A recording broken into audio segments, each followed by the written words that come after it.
The style of this film, it definitely gives me a bit of a Guy Ritchie, Ocean's 11 type of vibe within this film.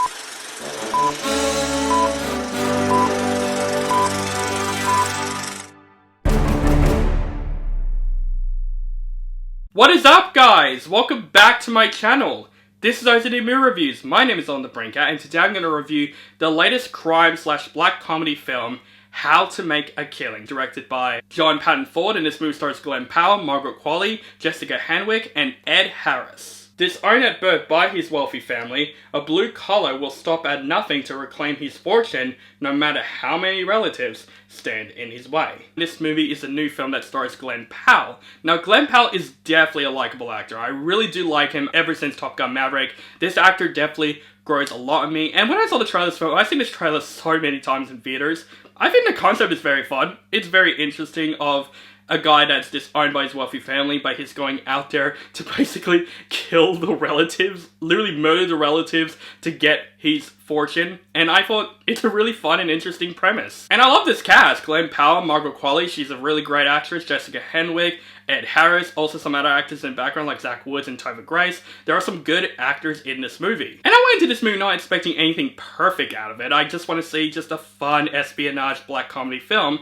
And yeah, I did get that in this film. It's not a film that I would say I would absolutely remember. It's one of those movies that I would say go see it at a discounted price. You know what I mean? Like, it's one of those movies that I wouldn't say you should just go rush and see it.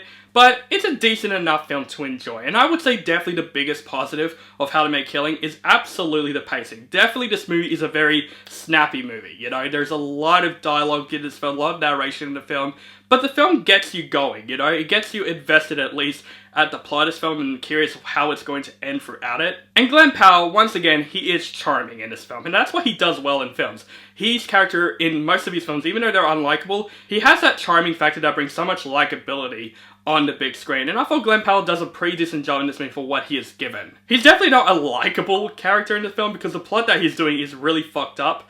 But Glen Powell is still very likable in some sort of a way, and I think he does a really good job in this film. And the rest of the cast does a really decent job, like Margaret Qualley in this film. She does a really good job in the film. She has a past with Glen Powell in the film, and it's bringing it all back to this film. And I thought she does a good job in the film, and I'm not gonna lie, she is attractive as hell in this film. I'm not going to lie. This is probably the hottest I've ever seen Margaret Qualley in a film.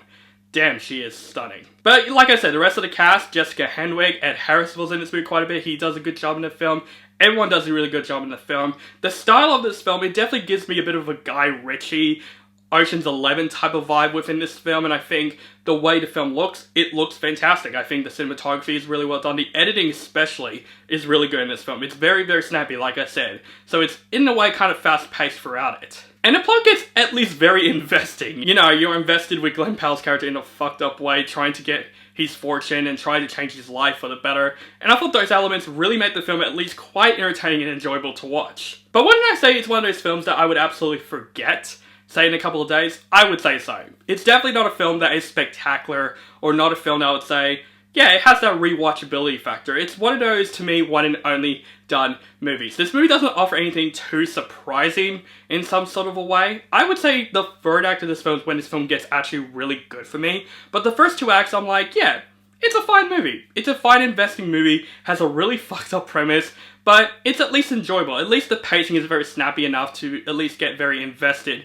throughout what is happening in this film. There's not a single scene I will say I was bored throughout it. It didn't feel like a waste of time.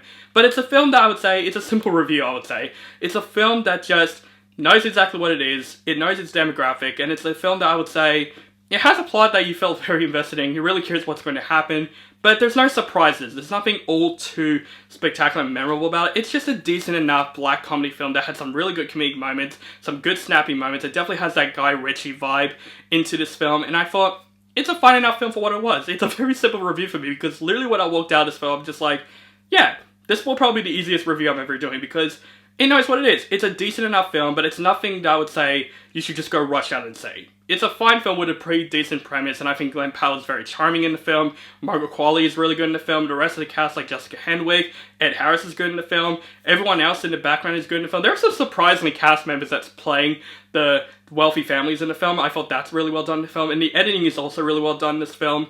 But it's a film that I literally walked out going, yeah, I can easily forget about it. But this film didn't feel like a waste of time. It's an enjoyable watch. If it's like a discounted movie ticket, use it for this film. It's decent enough. But definitely one of those films that I would say, yeah, no surprises. It's just a fun enough black comedy film that has a really fucked up premise. But it used that mostly very, very well in the film. Do I wish this film could have been better? Yes, absolutely with this concept. But for what it was, it's a fine film for what it was. I would say for How to Make a Killing, I would give this film a meh rating. I mean, it's alright, like...